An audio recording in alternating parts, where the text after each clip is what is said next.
Bon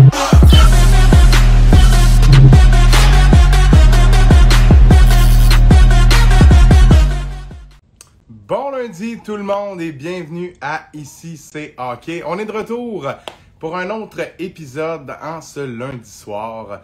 On va commencer avec une anecdote parce que je me suis dit que les soirées où j'avais des invités, ce serait relativement intéressant pour vous, chers amis, de savoir si j'ai une certaine connexion avec eux du passé. Et pour faire une histoire courte, avec mon premier invité de ce soir, Jérémy Groslot, l'ancien défenseur des Saguenay de Chicoutimi, j'ai fait un projet alors que j'étais étudiant en journalisme. Un projet qui consistait à faire deviner à certains joueurs des Sags leur note dans le jeu NHL 19 ou 18 à l'époque. Je crois que c'était 19. Puis Jérémy avait participé et je pense qu'il était pas loin d'avoir deviné son rating dans les 60. Là. Alors, il va nous envoyer une demande pour nous joindre dans quelques instants. Notre premier invité de la soirée, Jérémy Groslot, un défenseur qui appartient aux Devils du New Jersey, dans l'organisation des Devils du New Jersey, qui évolue avec les Devils de Binghamton dans la Ligue américaine de hockey. Il va nous parler de son expérience. Et Jérémy, chic type. Je me rappelle à cette époque de Jonquière, c'était du bon temps. Donc, comme je le mentionnais, cette fameuse anecdote où j'ai fait deviner à certains joueurs, dont Zach Lavigne, qui est venu sur le podcast il n'y a pas longtemps, leur rating. Ben oui, c'est cool de voir Glazer Foot 80 qui dit « Je joue à NHL 19 live ». Ben ça, c'est un addon, mon gars. Va voir, il est combien, Jérémy Groslot, voir avec les Saguenayens. Pour me rappeler, je me semble que c'est 62, 63. Puis il y a aussi Vincent Tremblay-Lapalme qui avait gassé son rating. Les trois s'étaient prêtés à l'exercice. Alors, Jérémy m'envoie sa demande. Il va nous rejoindre dans quelques instants. Et ça connecte, ça connecte. Eh oui! Comment ça va, mon cher? Ça va très bien, et toi? Ça va très bien, merci. Merci d'avoir accepté, oui, dis-je bien, mon invitation. Ça va être très intéressant de discuter avec toi, mon cher Jérémy. Ben écoute, merci beaucoup de m'avoir avec toi. Ça me fait plaisir. Donc, pour ceux qui ne te connaissent pas, tu es un défenseur, une bonne charpente, là, 6 pieds 3, en haut des 200 livres. Tu appartiens à l'organisation des Devils du New Jersey. Tu as joué tout ton stage junior avec les Saguenay de Chicoutimi. Et puis, maintenant, dans l'organisation des Devils, tu joues dans la Ligue américaine. On voit Brandon Gignac qui dit « Ah non, hey Brandon, c'est ton tour bientôt, hein? C'est bientôt ton tour, mon gars. » Fait que, Jérémy, parle-nous d'abord. On va y aller en ordre chronologique. On va partir du début. Tu n'as pas emprunté le chemin que tous les hockeyeurs empruntent, c'est-à-dire tu as joué dans la LHPS, qui est un circuit un peu méconnu. Parle-moi de ton expérience dans la LHPS plus tôt dans ta carrière. Ça a été une super de belle expérience de mon côté d'aller là-bas parce que je pense de choisir là-bas, pour moi, c'était vraiment facile vu que mon père il travaillait pour le collège de Lévis où est-ce que moi j'ai été dans le fond. Mm-hmm. Fait que ça a été plutôt facile pour moi de choisir de prendre ce parcours-là, d'aller dans la HPS. Surtout que je revenais de l'Europe à cause de mon père qui jouait professionnel là-bas aussi. Je savais pas nécessairement comment que ça se passait vraiment ici. Fait que j'avais pas vraiment de référence, mais mon père, comme je disais, vu qu'il travaillait là-bas, ça a été assez facile. Fait que secondaire 1, j'ai décidé de rentrer au collège de Lévis. J'ai passé 2 ans là-bas, 2 super de belles années. Honnêtement, je pense que ça a été mes plus belles années de hockey mineur. Puis honnêtement, j'étais secondaire 1 puis je jouais avec les secondaires 5. Fait que c'est pas des matchs qui me manquaient. J'ai dû jouer 140 games par année. Fait que c'était vraiment impressionnant, là, mais j'ai vraiment eu du fun avec mes coéquipiers que j'ai eu là. J'ai encore plein d'amis avec qui que je parle que j'avais été là-bas. Fait que ça a vraiment été une belle expérience. Nice, nice. Ensuite, tu as joué une année Midget 3A, une seule avant de te retrouver junior avec les Saguenay de Chicoutimi. Là où, comme Zachary Lavigne, j'en avais fait mention, tu as joué tout ton stage junior, tes 4 années, sans être échangé, sans jouer dans aucune autre équipe. Parle-moi un peu de ton expérience au Saguenay. Comment ça a été pour toi là-bas? Saguenay, ça a vraiment été une belle expérience. On dit souvent, junior, c'est quelque chose qu'on va se rappeler pour toujours. Puis, je pense de passer les 4 années à Chicoutimi, ça a vraiment été incroyable. Justement, tu sais, je côtoyais tout le temps un peu les mêmes personnes, mais comme je disais tout à l'heure avec le collège de Lévis, c'est des gens avec qui que je m'entendais super bien et puis que encore aujourd'hui, je suis ami avec. J'avais une super de pension aussi, fait que je suis resté à la même place les 4 années. J'étais super content d'être avec eux. Puis sais, je veux dire, au final, l'organisation, si je suis rendu où est-ce que je suis en ce moment, c'est sûr qu'ils m'ont aidé. Puis aussi avec les coéquipiers que j'ai côtoyés, justement, comme Zachary Lavigne, Mhm. je suis rentré là la même année que lui. Il y avait Nicolas Gay aussi qui est rentré là en même Mhm. temps que moi. Après ça, ben, si je parle des défenseurs, Frédéric Allard, avec qui je parle encore, puis qu'on s'entraîne ensemble des fois. Fait que c'est tous des gars qui m'ont vraiment aidé. Puis l'organisation, encore une fois, je peux pas en parler assez. Là, ils m'ont vraiment aidé à me rendre moi ce que je suis là en ce moment. Là. Puis si on revient un peu sur l'organisation, j'en avais aussi parlé un peu avec Zach, mais parle-moi un peu d'Yannick Jean. Quel genre de relation tu avais avec lui? Moi, comme j'ai dit dans le passé, c'est un coach qui me fascine quand même par son approche. Il y a une prestance. Comment ça s'est passé pour toi avec Yannick Jean? J'imagine que tu avais une bonne relation avec lui parce que ton développement s'est très bien passé avec les Saguenayens. Là. Ça a super bien été du jour 1 avec lui, honnêtement. Je suis rentré là, puis il savait que il m'a comme fait sentir que j'avais le droit de faire des erreurs. C'était normal. J'étais un jeune défenseur dans l'organisation, puis que ça allait arriver. Ça n'existe pas des games parfaites. Mais il m'a aussi fait savoir c'est quoi qu'il s'attendait de moi. C'est quoi qu'il fallait que je fasse pour m'améliorer dans le junior. Justement, tu parlais tout à l'heure de la grosseur que j'ai, de la grandeur que Mhm. j'ai. Il m'a fait savoir qu'il fallait que j'utilise justement que je me serve des mises en échec pour justement vraiment améliorer mon jeu. Puis je pense qu'au final, après 4 ans, ça a vraiment montré à chaque année, j'avais une amélioration Mhm. du côté défensif, surtout parce que je pense que c'est ça que ma game en général. Puis c'est ça, je pense que au final, c'est vraiment à tous les jours, j'arrivais à l'aréna, puis il me faisait savoir qu'il me faisait confiance, puis il y avait pas de problème tant que je donnais mon max, que je travaillais sur la glace, il allait pas y avoir de problème, puis c'était vraiment apprécié de ce côté-là. Puis je t'ai entendu aussi parler du fait que le fait que ça s'est bien passé avec les Sags, tu dis que ça a joué un rôle dans ta carrière. Justement, les pourparlers avec les Devils ont commencé relativement rapidement. Tu n'as pas été repêché, mais c'est tout comme, là, parce que tu as signé un contrat professionnel assez rapidement. Explique-moi la logistique. Comment ça s'est passé, les pourparlers? Je dirais qu'à la base, ça a passé proche que je me fasse repêcher par New Jersey. J'imagine, là. Ouais, ça a passé très proche, mais on s'attendait un peu que je sois pas repêché. Fait qu'il m'avait comme déjà fait savoir que j'allais être invité au camp avant même que le repêchage y ait lieu. Mhm. Fait que j'étais pas trop inquiet de ce côté-là. Mais c'est sûr que de ne pas avoir été repêché, c'est quelque chose qui est comme un peu décevant. On veut Mhm. toujours, depuis qu'on est Je jeune, on veut comprends se ce faire que tu veux dire, repêcher. c'est sûr, là. Juste Mais pour le... ouais, ben Ben tu sais, ouais, je pense que c'est un exploit en tant que tel que c'est tu peux sûr. comme mettre sur papier, tu veux dire, OK, je me suis fait repêcher, c'est un exploit de fait.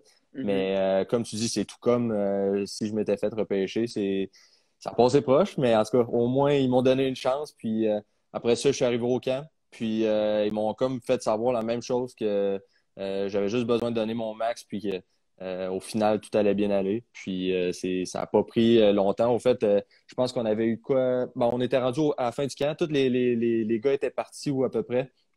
Ils étaient tous repartis dans leur équipe respective, junior, et ainsi de suite. Sauf que moi, j'étais encore là Mais pour je me savoir souviens qu'est-ce de qui se ça. passait. Là. Je me Ouais, c'est souviens ça. de ça. Ouais, ouais, ouais. Toi, Ouais. tu étais encore là, puis tout le monde était là. Ben voyons, C'est vas-tu ça. le faire Ben, ou. c'est ça. Mais même moi, je me rappelle encore que j'étais à l'hôtel, puis là, je capotais. J'étais comme, OK, mais c'est quoi qui se passe, là? J'ai aucune nouvelle. J'ai pas de... Je parlais à mon agent, je disais, c'est quoi qui se passe? Il dit, ben là, on attend des nouvelles, on attend des nouvelles. Puis à un moment donné, ça sortit direct de même. J'ai reçu un appel, ouais, tu vas avoir un contrat, tu vas le signer la fin de semaine prochaine. Fait que ça a vraiment été impressionnant. Puis en plus de ça, la journée que j'ai signé mon contrat, les gars, ils allaient jouer, c'est-à-dire la Ligue nationale, New Jersey, ils Mhm. allaient jouer au Madison Square Garden à New York. Puis là, ils m'ont donné la chance d'aller faire l'échauffement au Madison Ah Square Garden. ouais! Ouais, fait que c'était assez impressionnant. Puis là, c'était dans le temps où est-ce que Brian Boyle il était là OK.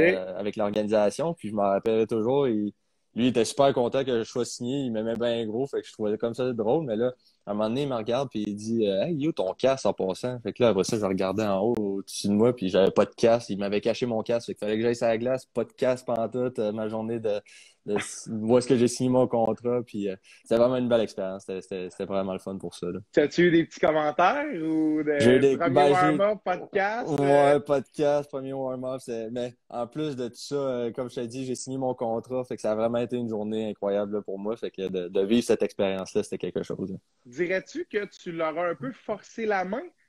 Parce que tu semblais déjà être dans leur plan, mais là, visiblement, dès qu'ils t'ont vu, ils ont vu quelque chose directement. Ils ont peut-être eu peur. Là, toi, tu t'es fait signer à 19 ans, c'est ça? Oui, en Ils plein ont ça. peut-être eu peur qu'une autre équipe manifeste d'intérêt, fait qu'ils ont voulu directement s'assurer qu'à 19 ans, de donner un contrat directement. Est-ce que je lis bien la situation? Oui, c'est pas mal ça. Dans le fond, comme je disais tantôt, j'avais rencontré l'assistant directeur général qui était qui est maintenant le directeur général de New Jersey, vu que ça a changé, Fitzgerald. Puis il m'avait dit, écoute, parce dans le fond, on avait le tournoi à Buffalo des recrues. OK. Puis là, il m'avait dit, stresse pas avec ça, fais juste jouer de ton mieux, puis tout va bien aller. Puis j'ai vraiment performé ces 3 matchs-là. Dans le fond, c'était 3 matchs. Puis ça a vraiment super bien été. Donc, il m'a tout de suite, après la dernière partie, il m'a dit, écoute, tu t'en vas au camp principal. C'est parce qu'il y avait des gars qui se faisaient couper aussi après ça. Il dit, t'es tout de suite invité au camp principal, pas de stress avec ça, ça a super bien été. Puis, je pense, comme je dis, après, ça a pris peut-être un mois avant que je me fasse signer. J'étais un des derniers à rester là encore au camp. Puis, c'est ça. C'est un peu le même que ça a été, mais j'avais eu un super de bon camp cette année, c'est sûr. Mais Jérémy, corrige-moi si je me trompe, c'est rare qu'on voit un défenseur de 19 ans, pas repêché, pas de contrat encore en poche, se rendre aussi loin dans un camp. Est-ce que je me trompe ou c'est plutôt c'est un scénario assez spécial parce que j'imagine que tu n'avais pas nécessairement beaucoup d'histoires sur laquelle te baser pour savoir ce qui allait t'arriver. Oui, c'est tout à fait vrai. Puis je pense que la raison pourquoi c'est arrivé, c'est surtout à cause de mon style de jeu puis de ce qu'eux autres avaient besoin. Parce que je pense que c'est encore un peu le cas, mais ça s'améliore beaucoup de ce côté-là. Mais ils ont surtout des défenseurs très bons offensivement, c'est-à-dire. Fait que je pense qu'il me met un peu moins en valeur parce que justement, comme j'ai dit tantôt, je suis un joueur physique, puis surtout défensif. Qui va jouer contre les meilleurs trios l'autre bord.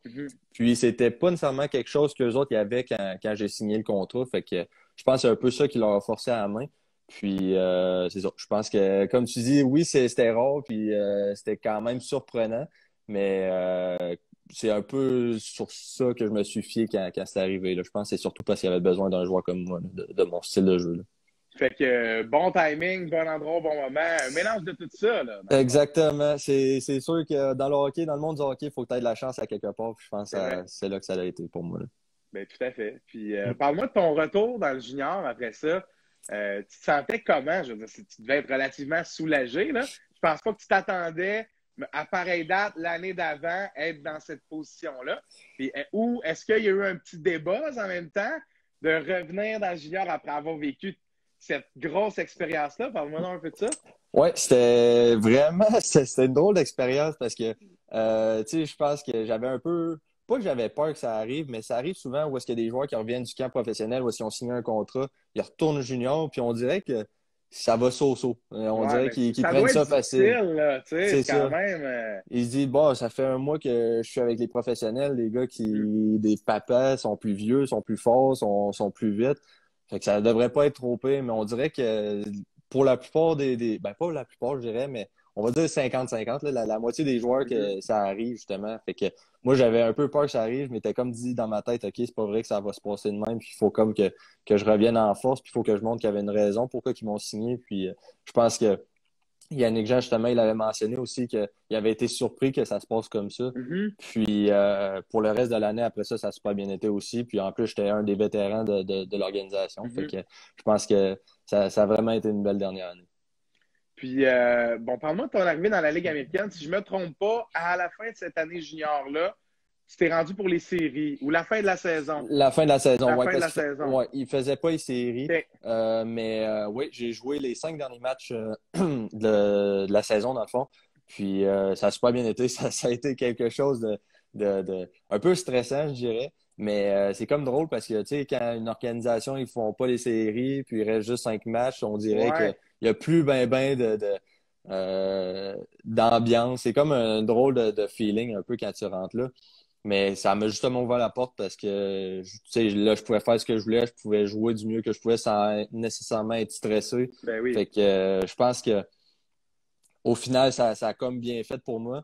Puis je me rappelle, je pense que j'avais fait 3 points en 5 matchs, ce qui est quand même rare Mhm. pour moi, mais non, c'était quelque chose, c'était vraiment une belle expérience. Puis justement, il y avait Brandon Gignac qui était là, fait que j'ai pu y parler pas mal. Il était blessé, par exemple, dans ce temps-là, mais c'est ça, je m'entends super bien à cette heure avec lui, fait que c'était le fun, là.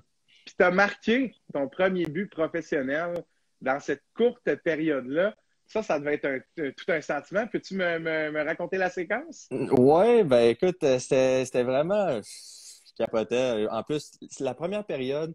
Je me fais frapper, puis les deux, on tombe. Je mange un coup de patin juste au-dessus de l'œil, OK. ici. Fait que là, je retourne dans la chambre. Puis là, après ça, je me fais faire des points de suture. Là, après ça, je rembarque sur la glace. Il reste peut-être 2 minutes à période. Là, j'embarque. Puis comme un drôle de jeu qui se fait dans le coin où est-ce que la puck, elle remonte vers moi. Puis je réussis à l'intercepter. Puis je m'en vais en plein milieu. Puis je fais un revers. Puis en plus, c'était contre Laval.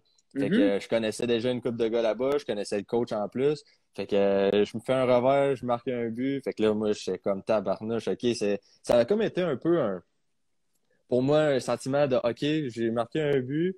Dans mes premiers matchs dans la Ligue américaine, je pense que je peux arrêter de penser trop. Je pense que je mérite d'être Ouais, ben là. oui. C'est comme une preuve que tu mérites d'être là avec les gars.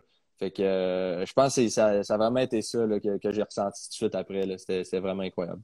Puis c'est une statistique anodine, et c'est pas du tout pour m'acharner. Mais t'as pas remarqué depuis. Tu as joué quand même une Ouais. trentaine de matchs et 7 mentions d'aide, si je me trompe pas, l'an passé, mais pas de but. Donc tu l'as dit, ça t'a enlevé la pression. Puis j'imagine qu'après ça, la saison suivante, tu joues plusieurs matchs, tu marques pas. C'est pas grave, là. Le premier est déjà marqué.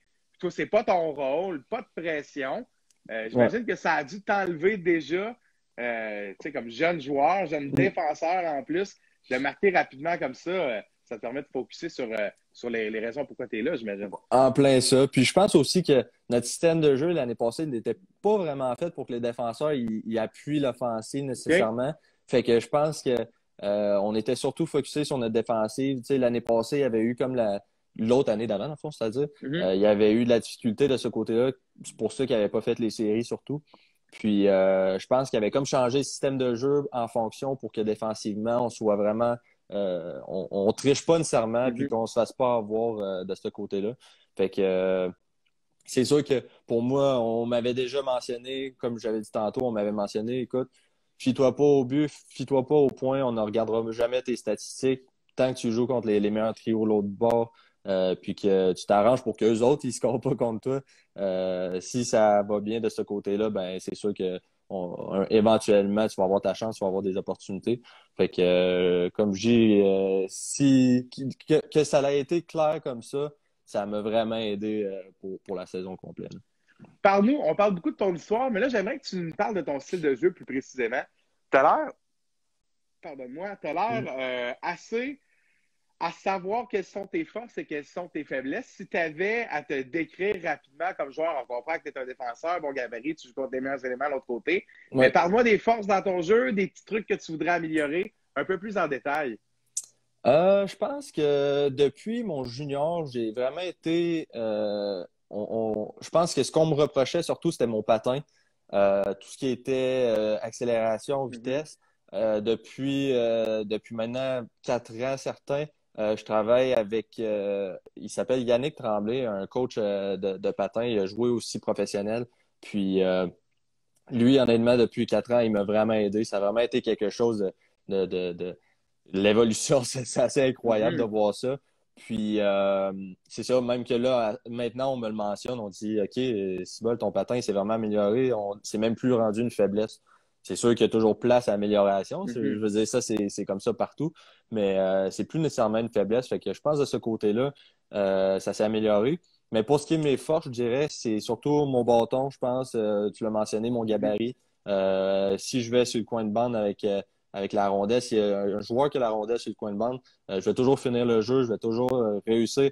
Toujours, je dis toujours, mais je veux dire la plupart du temps. On comprend ce que tu veux dire, ça. ben oui. Mais je vais souvent sortir avec la rondelle tout en gardant un joueur loin de moi, dans le fond. Puis je pense c'est vraiment ça ma force, là. C'est d'utiliser mon bâton, d'utiliser mon gabarit. Défensivement, je pense que je lis vraiment bien le jeu.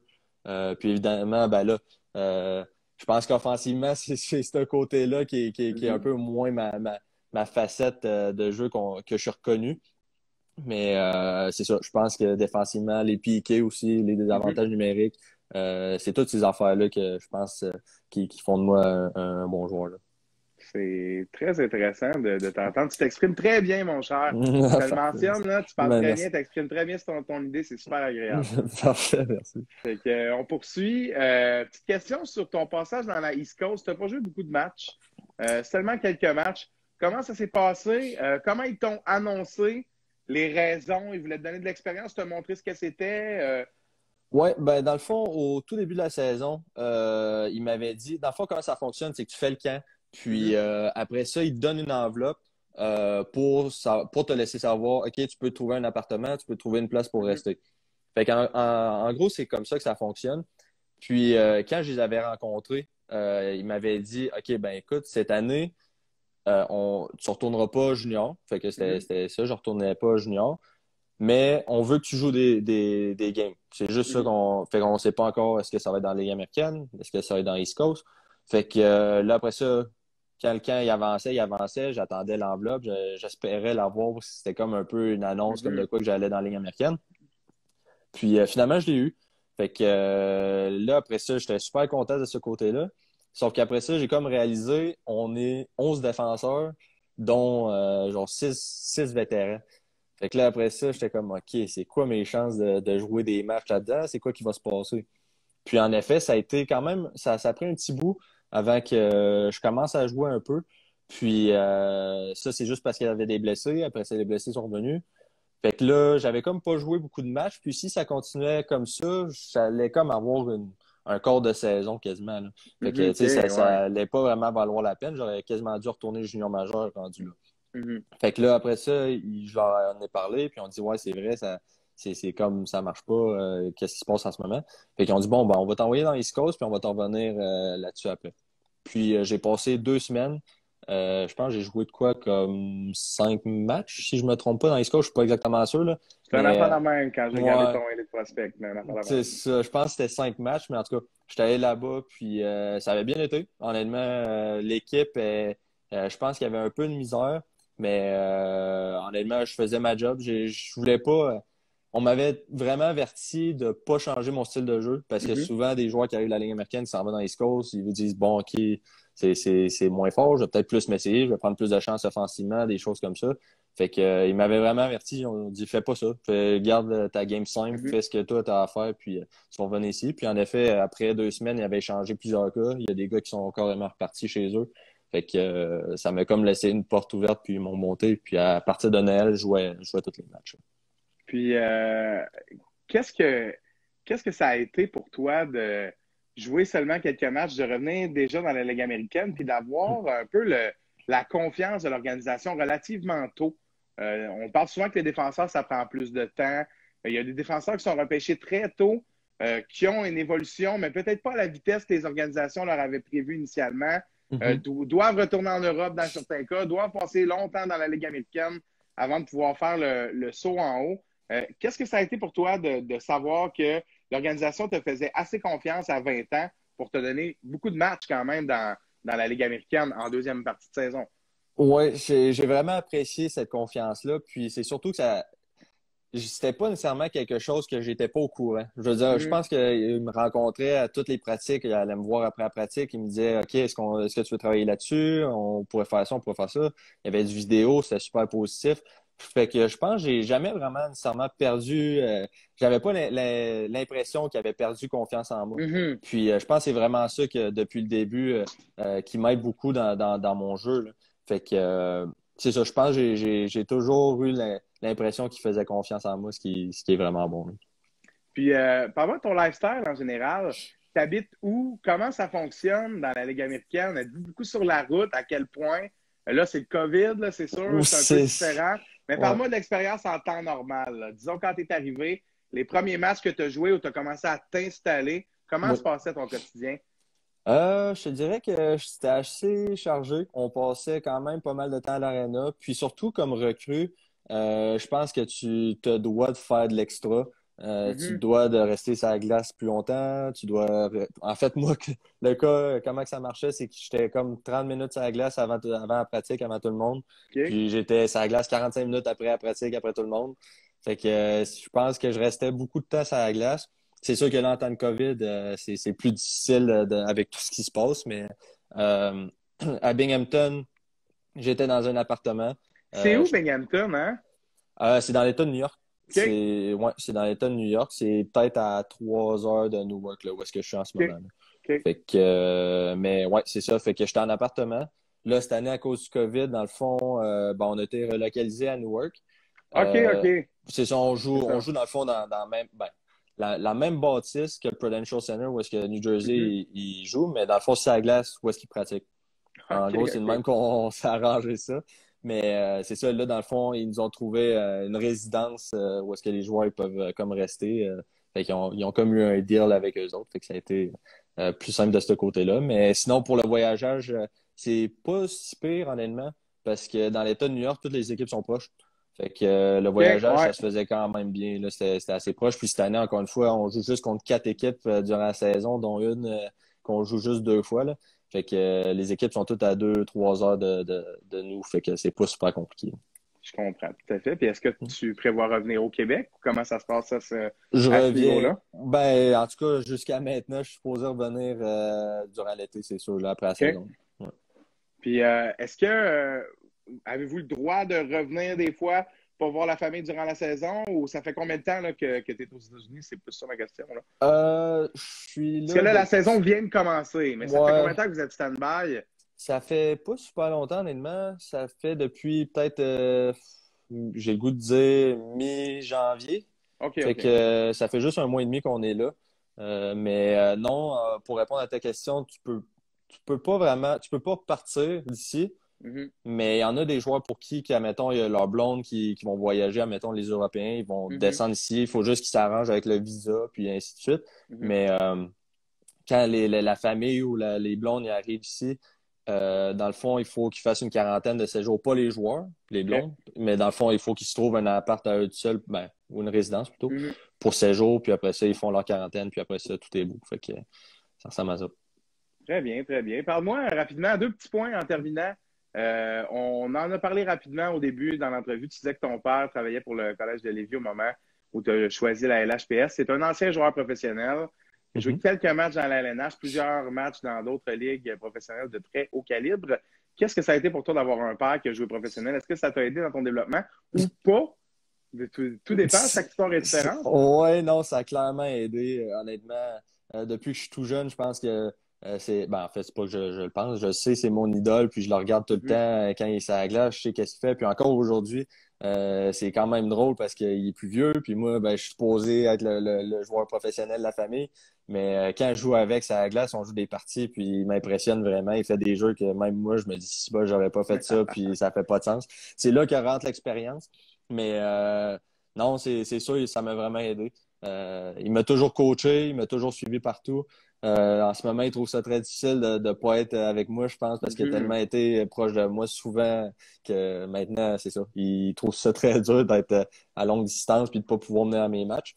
Mais ça finit que l'année passée, il était venu pareil souvent à Binghamton. Fait que c'est sûr que il m'aide beaucoup après chaque match. Il va me dire des points qu'il pense que je pourrais travailler, mais en même temps, maintenant que je suis professionnel, il se rend compte que euh, faut comme un peu qu'il me laisse aller, puis que je Mhm. me.